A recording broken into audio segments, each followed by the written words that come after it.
یہ جو شوہر کا مسئلہ تھا کہ جب بہن نے سارے کام کر لیے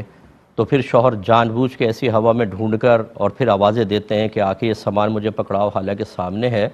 تو یاد رکھیں کہ شوہر کی اطاعت، پہلے تو میں عرض کر دوں کہ جو شوہر کا کہنا ماننا واجب کہا جاتا ہے، یہ صرف جسمانی تعلق کے اعتبار سے ہے کہ نبی کریم صلی اللہ علیہ وسلم نے ارشاد فرمایا کہ جب شوہر اپنی زوجہ کو جسمانی تعلق کے لیے بلائے اور شوہر اس کا اور بیوی اس کا انکار کرے تو اس عورت پر ساری رات لعنت، فرشتے لعنت کرتے رہتے ہیں۔ اور دوسرا یہ کہ سرکار نے فرمایا کہ اگر شوہر بیوی کو اپنے پاس بلائے، چاہے وہ تنور پہ روٹی کیوں نہ بنا رہی ہو، چھوڑ کر اپنے شوہر کے پاس آئے،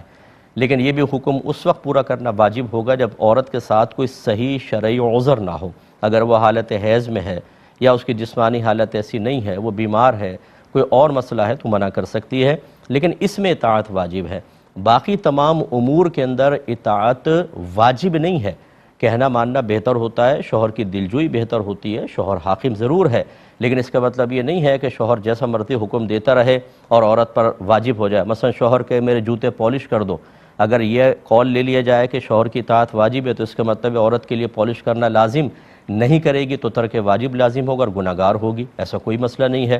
اس لیے پہلی بات تو یہ کہ جو شوہر بن کر حاکمیت ان کو حاصل ہو جاتی ہے اور بڑے چوڑے ہو کر بیٹھے ہوتے ہیں، پہلے دین تو سیکھ لیں اور پہلے جان تو لیں کہ آپ کا مقام و مرتبہ ہے کس حد تک۔ صرف یہ کہ شوہر ہونے کے بعد اور جھوٹی سچی باتیں سننے کے بعد، جیسے انہوں نے کہا کہ اللہ نے تو یہ فرمایا کہ پہلے شوہر کی مانو پھر اس کی، کہاں فرمایا؟ چلو پوری زندگی آپ کے لیے وقت ہے، نکال کے بتائیں قرآن یا حدیث کے اندر۔ جھوٹ بالکل، اور شریعت پر افتراء،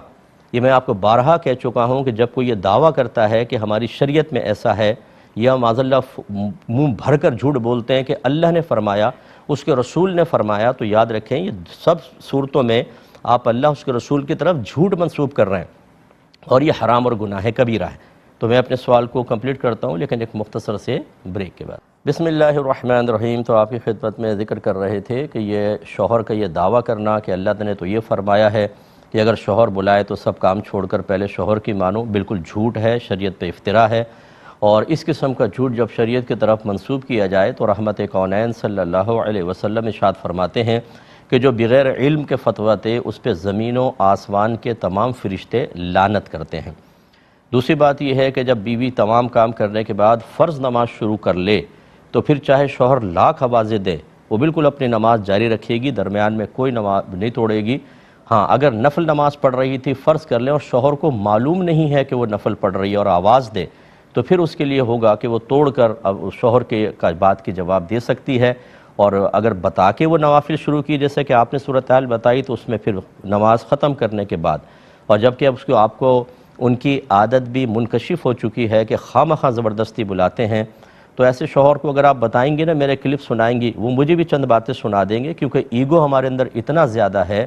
کہ ہمیں بری موت آ جائے، عذابات قبر ہو جائیں، میدان معاشر میں اللہ ذلیل و رسوا کر دے، جہنم میں ڈال دیں، لیکن اصلاح قبول نہیں کرنی۔ عالم کو بھی 10 باتیں سنانی ہے تاکہ اندر کا ہمارا شیطان اور نفس راضی رہے اور اس کو بڑائی کا احساس قائم رہے۔ بہرحال سنا دیں، شاید اللہ تعالیٰ ان کو ہدایت دے دے کہ اچھی طرح یاد رکھیں کہ آپ کا اس طریقے سے نماز میں زوجہ کو ڈسٹرب کرنا یہ ایک بہت بڑا شیطانی عمل ہے، کیونکہ یہ اس مسلمان کا کام نہیں ہو سکتا، یہ تو نبی کریم نے شیطان کی طرف منسوب کیا ہے کہ جب آدمی نماز شروع کرتا ہے تو اللہ نے خاص شیطان کو مخصوص کیا ہے بطور آزمائش کہ وسوسے ڈالتا ہے اور آدمی کی نماز کو خراب کرنے کی کوشش کرتا ہے۔ ان کو سوچنا چاہیے کہ آپ کر کیا رہے ہیں، ذرا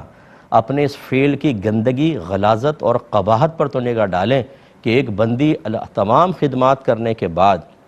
اللہ کی بارگاہ میں کھڑی ہو اور آپ چاہتے ہیں وہ اللہ کی بارگاہ سے ہٹ کر آپ جیسے شخص کی طرف متوجہ ہو جائے اور آپ کی اوٹ پٹانگ باتیں مانے، تو اس کا مطلب ہے کہ آپ تو اسلام کی بھی دشمن ہوئے، عبادات کے دشمن ہوئے، آپ حزب اللہ سے تو نکل گئے باہر، آپ حزب الشیطان میں داخل ہو گئے کہ گویا کہ شیطان آپ کو استعمال کر رہا ہے کہ اس کو سکون سے نماز نہ پڑھنے دے۔ آپ نے کہا لبیک باس، بے فکر رہو، ابھی دیکھو تمہیں تو آنے کی ضرورت نہیں، اپنا چیلہ بھی ہٹا لو، میں ہوں نا یہاں پہ اس گھر کے اندر موجود کہ میں بیوی کی نماز خراب کروں۔ اللہ تعالیٰ سمجھنے کی توفیق عطا فرمائے۔ بہرحال